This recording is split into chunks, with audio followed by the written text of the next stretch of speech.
Welcome to Mystara, and today's topic is something you've probably expected. At least you would if you were from the most serene Divinarchy of Yavdlom. It's a pure fantasy nation where everyone is descended from elves and humans in the past. Diviners determine the government, and anybody can be born into greatness, only to be reduced in rank once their destiny is fulfilled. It has a long and complicated history, so this video might go on for a bit. I'm Mr. Welch, and the stars are right to look at one of the most detailed nations in the Serpent Peninsula. Let's get this out of the way first. Yavdlom is Moldve spelled backwards, as in Tom Moldve, one of the writers of Mystara. While it's an awesome tribute, it's also bloody hard to pronounce. The nation's population are known as Yavs, which is a lot easier to pronounce. It was first introduced in the Voyage of the Princess Ark serial, and later compiled and presented in Champions of Mystara. The story of Yavdlom starts like all good do-it-yourself plumbing guides, with the end of the world. Before Blackmore rearranged the continental shelves, the Serpent Peninsula was a temperate zone with a much larger landmass. Then somebody pushed the wrong button, and the region shifted into the tropics, removing the need to figure out how to train swallows to deliver coconuts. The first people to visit this new region were elves fleeing from the devastation, and it has never been the same since. The elves that would eventually settle into Alfheim passed by the region, and one clan, the Shialia, decided they found their new home and asked the other tribes to stay. The other elves saw what the high humidity of the jungle was doing to their perms and kept moving, but the Shialia thought it was paradise, frizzy hair be damned. A century later, other refugees arrived in the form of the Tanagoro people. These humans grabbed the area's shorelines and started cutting down the jungle to make their new homes. Tensions rose between the elves and the humans, and war seemed inevitable. Still, both sides worked out their differences, with the elves claiming the thick jungles in the region's interior. This left the Tanagoro the land on the region's outskirts, and the arrangement worked for a while. The Shialia elves marched into the center of the jungle, where they encountered the Karamari, a race of secretive pygmies occupying the region's central part, unbeknownst to both the elves and the Tanagoro. The Karamari greeted the elves and asked them to keep the pygmy secret. The elves agreed and claimed the region between the Karamari and the Tanagora, keeping the Karamari's existence a secret from the rest of the world. But things got complicated because the elemental chaos that reshaped the Serpent Peninsula started. To everyone's horror, the sea levels started rising. The lowlands called the Diki Namazi first turned into an inland sea, and then into a series of islands, and the ocean flooded in. The tropical jungles that were the home of three races began turning into swamps, except for the central highlands. The Karimari refused to allow the elves into their territory, forcing the elves and Tanagora closer together. The war that was averted centuries ago finally erupted into limited skirmishes. The two races fought for the increasingly scarce land until they realized they were going to drown together if they didn't settle their differences. Thus the beginnings of the Yav people began. Over the centuries, the two races interbred until the majority of the humans that populated the region all shared elf blood. The elves were still around, outnumbered by the humans, but no longer at odds with them. So what does this all have to do with the modern state of Yavdlom? I'm getting to that. Hundreds of years after humans and elves started living together, without mass hysteria, a curious thing began to happen. Children of both the humans and the elves started being born with the gift of prophecy. This happened without rhyme or reason, almost at random. The power levels varied greatly. Many could only see a particular event in the future, but others had more focused visions. These diviners could see immediate events and begin to take advantage of their abilities to increase their power and wealth. Just saying never play poker with a Yav, or battleship, or guess who. In 556 BC, a young boy was born to an elf mother and a human father, and like everyone else in Yavdlom, followed the rules for the half-elves, so he took after his father and was born fully human. The two different races of Yavdlom were so interbred at this point that the humans started to develop elven features, though they had none of the elven racial abilities. Yav was a seer, but in the same way that the hurricane of 1900 was a storm. He could predict significant events with a clarity no one else possessed. He knew when and where storms would hit, which allowed the areas to be shored up and the populations evacuated. He could see a person's destiny just by looking at them, something no other seer could accomplish. When he came of age, he joined the clergy and discovered the wrath that had set in with his people's leadership. Worse, the elves of the region began taking actions against the seers and eventually started targeting mixed-race couples. Because elves. The tension finally flared up and all hell broke loose in the form of civil war. The war lasted over a year and killed over 10,000 people. The humans expelled the elves from Tanagora, but the conflict broke the power of the seers. Yav disappeared during the war, with many believing that the elves had killed him. But he left behind a large number of followers who continued his message of using the powers of prophecy only to help people rather than for self-enrichment. The populace began to embrace this philosophy. They preferred leaders that would predict where fires would start compared to the ones that knew what number the roulette ball would land on. Of course, Yav wasn't dead. That would be too easy. Instead, he was off trying to find the source of his people's mysterious powers of divination. It wasn't that his people could see into the future, but whatever was giving them the power was also slowly altering their personalities, so the more they used their abilities, the greedier they became. He searched for other seers, but found that all their powers came from just arcane spells. His people were born with the ability to see into the future. He also realized that the further he traveled, the weaker his powers became. He returned home to find the source of the power there. And there he found the seers had retaken the reins of government. Worse, the message that his friends had tried to preach had become distorted, and now he was perceived as a martyr and an immortal by the populace. The lower classes had fully embraced his teachings, but the seers had returned to the old ways. He also found his powers returning and the corruption that came with it. His sheer force of will kept him from succumbing to the temptation, but it wasn't easy. He took on the alias Malogo and worked his way into government to lead his people. Once he was in power, he declared himself a prophet of, well, himself. He told his people that the immortal Yav was very angry with them, and they needed a new home to seek forgiveness. Everybody got on a boat and sailed to the arm of the immortals. The Tanagora people stayed in their new home for 20 years, enough time to cause all of their powers of divination to fade away. Yav then took his son to find the source of the powers and the corruption and to find a way to stop it or repair it. It turned out to be an artifact of time that had been damaged, twisting the artifact's original purpose. Of course, being an artifact of time, it allowed time travel. Yav found this out the hard way when he stepped outside and it was 75 years later. To summarize his awesome adventure, he tried to repair the artifact, but he went too far, and this drained away his people's motivations. So he time traveled again and tried to correct his repair job. Finally, he got it right, so all the artifacts still bestowed the power of prophecy, but the adverse effects that were causing all the corruption now required direct contact with it. Then he moved his people back to their old nation, collapsed a cavern on top of the artifact, and ascended to immortality. So what's Yavdlom like now after explaining the rather complicated background? It's based heavily on the Congo region in Africa, at least geographically. You've got many rainforests that cover most of the nation, though it's a lot more marshland than the Congo. Because of this, the only real beast of burden they use is the water buffalo, because it's the only one that can navigate the large number of wetlands. Yavdlom is located on Tanakumba Island, with several cities found on the shores of the Serpent Peninsula and deep into the Okwanga lowlands. None of the towns outside the capital of Tanakumba and the city of Mukaba-Miji have large populations, but the settlements in Yav are numerous. The land is fertile, but the geography makes it difficult for large populations to gather. The Yav people as a whole are dark-skinned humans with elven features like slightly pointed ears. They are human in all aspects, though because of their crossbreedings with the elves over a century ago, full-blooded elves are born from human parents, and they make up about 1% of the population. A number of the populace is born with a divining ability, though the exact percentage is not given. There are enough seers, however, to make up an entire caste. How the power works precisely is never fully explained, just that some can see specific events and others can see people's destinies. The Yav society has 3 castes. Your caste is determined when you are presented to the seers to determine your destiny. Once your caste is selected, it's set for life, with only one exception for the people who are seen to have a great destiny. First, there are the laymen, or the Agwambi. They have no divination powers, nor do they have any great destiny. They make up the vast majority of the Yav people, and their lot in life is fixed. They can never change their caste, but they aren't treated poorly. They make up the majority of the nation. The second caste is the seers, or the Ramla. They are treated as clerics and prophets, and are treated better than the Agwambe caste. In exchange for this increased status, they're expected to use their abilities to benefit all of Yavdlom. The third caste is the Tukafu, or those that matter in the Yav language. These people have been determined to contribute significantly to Yav society for some reason. They are immediately given a position in government and can serve as nobility or national leaders. Only people without the gift of prophecy can be a Tukufu, as per the teachings of Yav. The Tukufu are assigned to positions of power and serve as Yav's nobility and their governmental officials.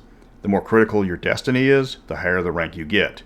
The nation is technically a federation of tribal states, though the actual differences between the tribes have long since merged into a single Yav people.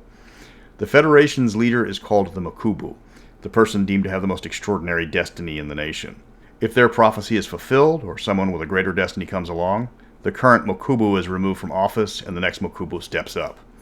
A Tukufu fills every governmental position. Turning down a position is a grave insult to the Yav people. This is your destiny, after all. But once a Tukufu's destiny is fulfilled, they're reduced to status to Agwambe, and their position is filled with the next in line per the Ramla, even if that person was the Makubu.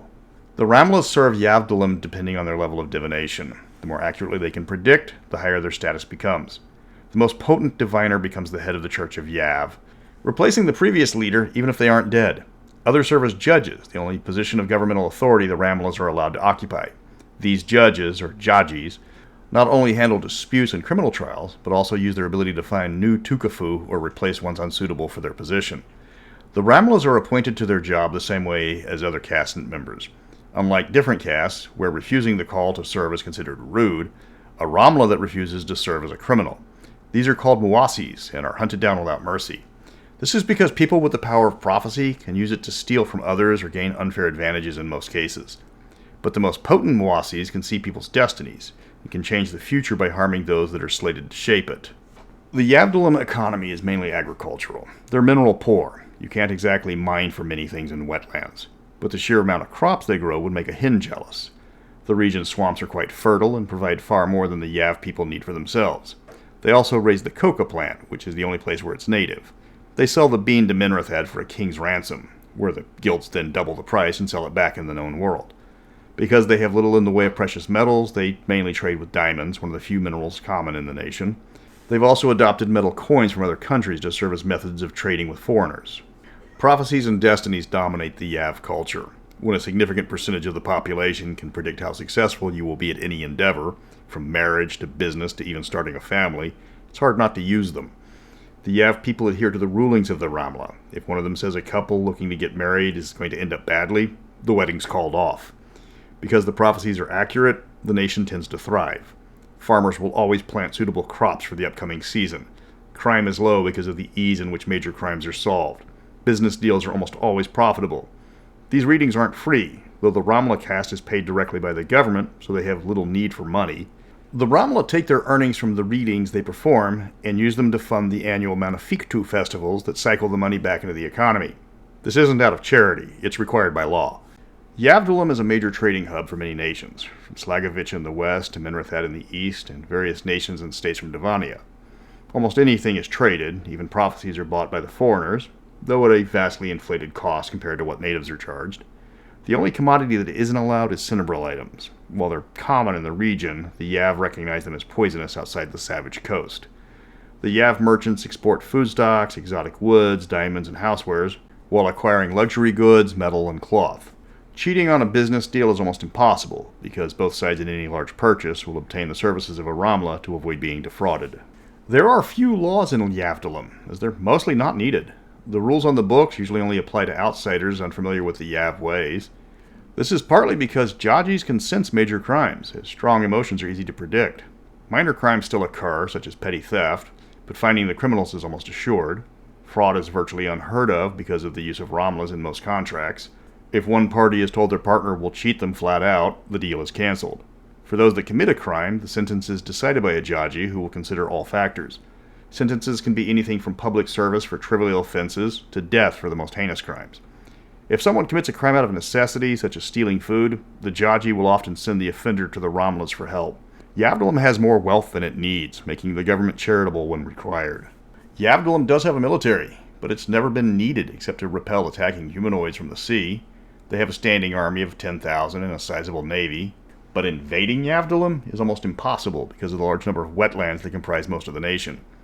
Throw in that the prophets will feed the military up-to-date information about enemy troop movements and intentions, and you can see the problem. Pirates also avoid the nation. Most merchant ships keep a Ramla on board, eliminating any chance of surprise. There is an elite unit in the Temple Guard, or the Ramya Guarde.